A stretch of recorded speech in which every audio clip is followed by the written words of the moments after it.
ಅಹಮದಾಬಾದ್ ವಿಮಾನ ದುರಂತ ಸ್ಥಳಕ್ಕೆ ಎನ್ಐಎ ಟೀಮ್ ಕೂಡ ಈಗ ದೌಡಾಯಿಸಿದೆ. ದುರಂತ ಸ್ಥಳದಲ್ಲಿ ಪರಿಶೀಲನೆಯನ್ನು ಈಗ ಎನ್ಐಎ ಟೀಮ್ ಕೂಡ ನಡೆಸಲಿದೆ.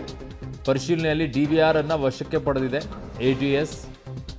ಸೊ ಅಹಮದಾಬಾದ್ ವಿಮಾನ ದುರಂತ ಸ್ಥಳಕ್ಕೆ ಎನ್ಐಎ ಕೂಡ ಹೋಗಿದೆ, ನ್ಯಾಷನಲ್ ಇನ್ವೆಸ್ಟಿಗೇಷನ್ ಏಜೆನ್ಸಿ. ಸೊ ಈ ವಿಚಾರದಲ್ಲಿ ಬಹಳ ಮುಖ್ಯವಾಗಿರುವಂಥ ಪಾತ್ರ ಏನು ಅಂತಂದರೆ, ಅಲ್ಲಿ ಬೇರೆ ಏನಾದರೂ ಆಗಿದೆ ಇನ್ಸಿಡೆಂಟು. ಯಾಕಂದರೆ ಅನೇಕ ದಾಳಿಗಳನ್ನು ನಡೆಸ್ತೀವಿ ಅಂತ ಹೇಳಿದಾಗ ಆ ದಾಳಿಯ ವಿಚಾರದಲ್ಲಿ ಏನಾದರೂ ಇದೆಯಾ, ಇದು ಗೊತ್ತಾಗೋದಿಲ್ಲ ಯಾವ ರೀತಿಯಾಗಿ ಆಗುತ್ತೆ ಇಂತಹ ದುರ್ಘಟನೆಗಳು. ಆಮೇಲೆ ಮಾಡಿದಂಥವ್ರು ಈಗಲೇ ಅನೌನ್ಸ್ ಕೂಡ ಮಾಡೋದಿಲ್ಲ ಅವರು. ಆ ಥರ ಏನಾದರೂ ಇದೆಯಾ, ಎಲ್ಲ ರೀತಿಯಾದಂಥ ಆ್ಯಂಗಲಲ್ಲೂ ಕೂಡ ತನಿಖೆಯನ್ನು ಮಾಡಬೇಕಾಗತ್ತೆ. ಕೇವಲ ತಾಂತ್ರಿಕ ದೋಷ ಅಂತಲೇ ತನಿಖೆ ಮಾಡೋದಲ್ಲ, ಕೇವಲ ಪೈಲಟಿಂದ ಸಮಸ್ಯೆ ಆಗಿದ್ದೇ ಅಂತ ಅಲ್ಲ, ಇನ್ನೇನಾದರೂ ಆಯಿತಾ,